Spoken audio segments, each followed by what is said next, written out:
Well, hey, fancy meeting you here. This video is for Friday, November 14th. This is Shock Therapy Extra Voltage. Just to give you some announcements, we have the bowling activity, the M&M Bowl tonight. That you meet here at the church at 6:45, and then we'll go and bowl and do some fun things, and we'll be back at 10. That's $10 a person. But if you want to bring some extra money for food and drinks and stuff there, feel free. We'll be there until about 9:30. So if you want something in between that time, then feel free to bring some cash for that. But we won't have anything provided there for you. You'll have to bring it, or not bring it, don't do that. You have to get it there. The other announcement is Parent Appreciation Night. Just be keeping in mind, those of you who signed up, that's $10 per family, and that you need to pay that. And so if you can get that to us as soon as possible, if you know your parents are going to be there, go ahead and get that to us. If not, I'll be talking with your parents here this coming week and try and find that out. So today, the teen of the day is Alix. She has asked for prayer for school, that she would do well in school and that she would work hard, but also once she graduates school, which route is best for her. And so if you would pray for her, that's a big decision.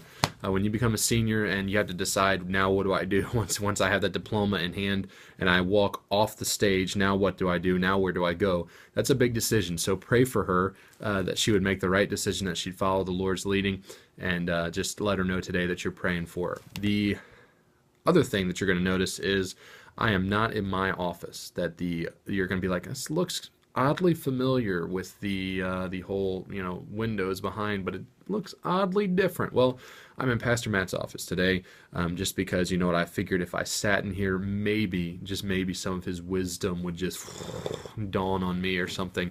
No, it's something, and somebody's working in my office, so I had to use his. But nonetheless, it sounded great that wisdom would dawn on me. Anyways, Proverbs 24 is where we're going to be at this morning. I have had not just one and not just two, but a few people who have talked to me about how difficult it is to maintain their walk with Christ, to maintain that feeling of, I'm getting this done. I'm honestly walking with the Lord. I'm honestly spending time. I'm having a great time walking with the Lord. The Bible knows, and God knows, that you and I are not perfect. Obviously, you can see that, and we are all sinners. But once we get saved, life does not become a journey of valleys filled with flowers and roses and enjoyment, and the sun is shining, and we're just enjoying life now.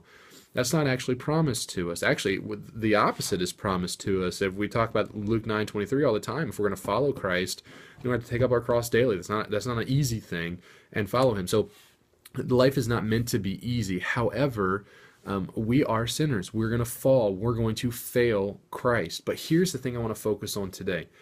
If you fail Christ, that doesn't mean that you can't get back up.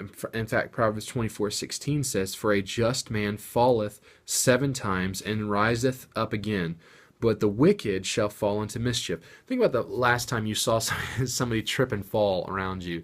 If you're in school and you're just at your locker, twiddly-dum, twiddly-dee, and all of a sudden, just somebody on the ground right beside you. Your first instinct, I mean, I know it kind of goes in with each other. Their first instinct is like, and the other one is like, oh crud, are they hurt? But when they fall, you laugh. Let's think about when your friends, when they fall, they trip or fall somewhere, you're like laughing at them, pointing at them.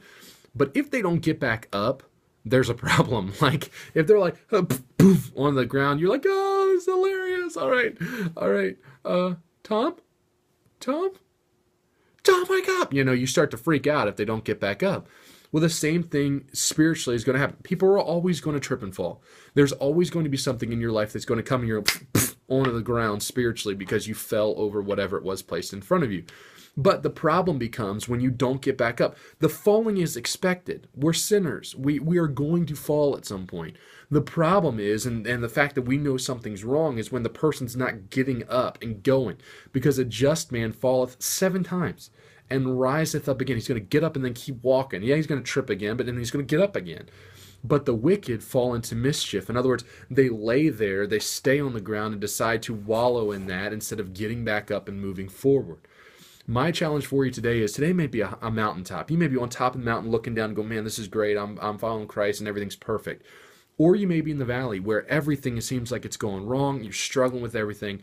But no matter where you're at, mountaintop or valley, a just man, when you fall, get back up and keep moving. You miss your devotions? Okay, start off the next day. Get up and go again. because a just man is going to fall 7 times and get back up and keep moving. I love you guys. My challenge for you today is, did you get up from the last time you fell? And you are going to fall, so get up.